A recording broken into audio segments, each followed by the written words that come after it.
A major American newspaper published a story, apparently an entirely accurate story, about a presidential candidate. The tech monopolies that control American media feared this story might hurt that candidate, whom they favor. So 3 weeks before a national election, they shut the whole thing down. They prevented the public from reading the news. They didn't apologize for doing this. They didn't bother to make up reasonable-sounding justifications for it. They just did it, exactly as the Chinese government does. These are monopolies. They have all the power. You have none. They don't have to care what you think, and they don't. This was mass censorship on a scale that America has never experienced, not in 245 years. And it's a threat to all of us. Democracies only function when there is a free exchange of information between citizens. We no longer have that. This is a dark moment. Here are the details. This morning, the New York Post published a series of emails that describe Hunter Biden's lucrative relationship with a Ukrainian energy company called Burisma, and then describe how his father, then the Vice President of the United States, intervened to help his son peddle influence. Now, we've known the outlines of this story for quite some time, but these emails add damning detail. No one appears to dispute that they're real, not even the Joe Biden campaign. You're hearing whispers tonight it's all part of a Russian disinformation campaign. If this is a hoax, it is the most complex, sophisticated hoax ever perpetrated. It doesn't seem possible. There are too many. There's too much detail.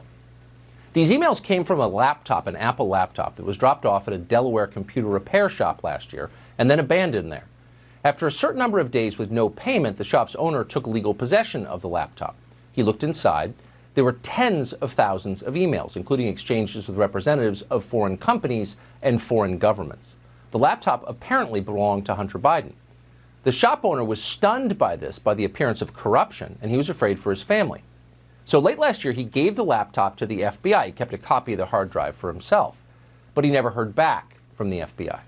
By May, he was anxious, so he made overtures to Senator Mike Lee's office and at least one conservative nonprofit. He emailed their websites, but no one responded. Finally, the man contacted Rudy Giuliani's office, and today's story is the result of that. Well, the tech monopolies instantly crushed it the moment it appeared. An executive at Facebook called Andy Stone, a former Democratic staffer, announced that his company would censor the New York Post story. As he put it, Facebook would be, quote, reducing its distribution on our platform. Twitter quickly followed suit by locking the New York Post's entire Twitter account. One of the biggest newspapers in the world banned from Twitter. Twitter then prevented its users from sharing the New York Post story, both privately and publicly. Those who tried to share it got this message, quote, your tweet couldn't be sent because this link has been identified by Twitter or our partners as being potentially harmful. Harmful? In a separate explanation, Twitter wrote this, quote, we don't permit the use of our services to directly distribute content obtained through hacking that contains private information, may put people in physical harm or danger, or contains trade secrets. Yes, the same Twitter that just promoted a New York Times story about the president's private tax returns, obviously obtained illegally, that Twitter. And who, by the way, was hacked here? No one was hacked. Twitter never addressed that. As for, quote, trade secrets, there were none. We already knew that Hunter Biden was trading on his father's office to make 50 grand a month from the Ukrainians. In October, he admitted it. You didn't have any extensive knowledge about natural gas or Ukraine itself, though? No, but I think that I had as much knowledge as anybody else that was on the board, if not more. In the list that you gave me of the reasons why you're on that board, you did not list the fact that you were the son of the vice president. Of course, yeah. No, what role do you think that played? I think that it is impossible for me to be on any of the boards that I just mentioned without saying that I'm the son of the Vice President of the United States. Oh, thanks for acknowledging reality. So we knew the outlines. What we didn't know until today was how brazen this was. Hunter Biden didn't simply sell access to his father, the vice president, or take cash to influence American foreign policy. No, it's weirder than that. As he schemed to extract more money from Burisma, Hunter Biden didn't refer to his father as his father. He referred to Joe Biden, the vice president, as, quote, my guy. On April 13, 2014, for example, Hunter Biden wrote this to his business partner, quote, the announcement of my guy's upcoming travel should be characterized as part of our advice and thinking, end quote. Hunter Biden added that he needed to be, quote, protected financially and wanted a long-term role with Burisma. Quote, the contract should begin now, not after the upcoming visit of my guy. That should include a retainer in the range of $25,000. It's not clear if Biden got that retainer, but we know he did get a high-paying job at Burisma.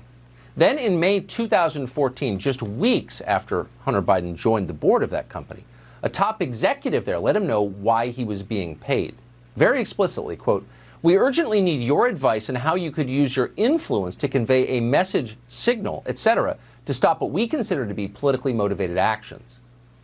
The executive wrote that in an email. Quote, "Use your influence to convey a message." What message? What does that mean? Well, another email from the same executive obtained by the New York Post, dated April 17, 2015, explains in very clear terms what it means. Quote, "Dear Hunter, thank you for inviting me to D.C. and giving an opportunity to meet your father and spend some time together. It's really an honor and pleasure." Oh, that's what you're not allowed to read. And you can see why Facebook and Twitter don't want to allow you to read it. If Joe Biden met with Burisma executives at the request of his son for the profit of his own family, it becomes very clear that Joe Biden's previous denials were lies. Just last year, Joe Biden was telling us he had no idea what his son was doing at Burisma. You were the vice president running point on Ukraine. The average Joe hears that and says, that sounds fishy. What's your understanding of what your son was doing for an extraordinary amount of money? I don't know what he was doing. I know he was on the board. I found out he was on the board after he was on the board, and that was it. And there's nobody... Well, you've had a lot of time. Isn't this something you want to get to the bottom of? No, because I trust my son. But that doesn't pass the smell test. Like, when you're vice president, isn't there a higher standard? Don't you need to know what's happening with your family? Don't you need to put down some guardrails? Unless there was something that was... there was something on its face that was wrong. There's nothing on its face that was wrong.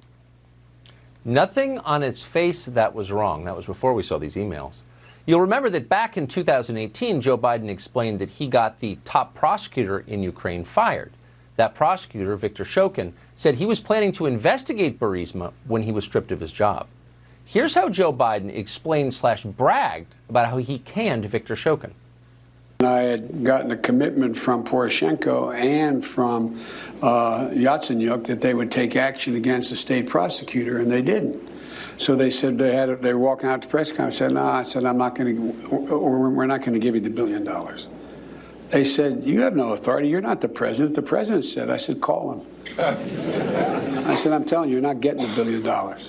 I said, "You're not getting the $1 billion. I'm going to be leaving here." And I think it was, what, 6 hours? I looked, I said, "I'm leaving in 6 hours. If the prosecutor's not fired, you're not getting the money." Oh, son of a bitch. Got fired.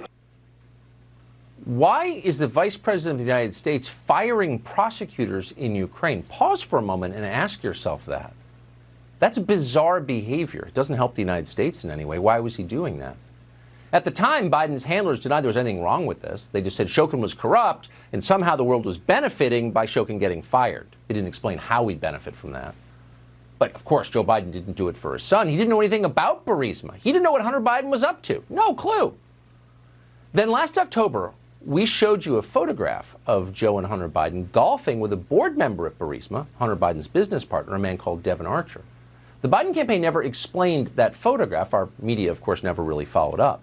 Instead, just as they're now rushing to bury the New York Post story, CNN rushed into Joe Biden's defense. The impeachment inquiry is centered on President Trump's attempts to get political dirt from Ukraine on Vice President Biden and his son Hunter. Mr. Vice President, President Trump has falsely accused your son of doing something wrong while serving on a company board in Ukraine. I want to point out there's no evidence of wrongdoing by either one of you. A few months later, we got some sense why Anderson Cooper was so careful in the interview you just saw. In December, a voter in Iowa tried to ask Joe Biden about Burisma and his fitness for office. Joe Biden lost control of himself. He called the man fat and then challenged him to a push-up contest. You're a damn liar, man. That's not true. And no one has ever said that. And you want to check my shape on it, let's do push-ups together here, man. Let's run. Let's do whatever you want to do. Let's take the night. You said I set up my son to work in an oil company. Isn't that what you said? Get your words straight, Jack. But look, fat, look, here's the deal. Here's the deal. What is the deal, actually?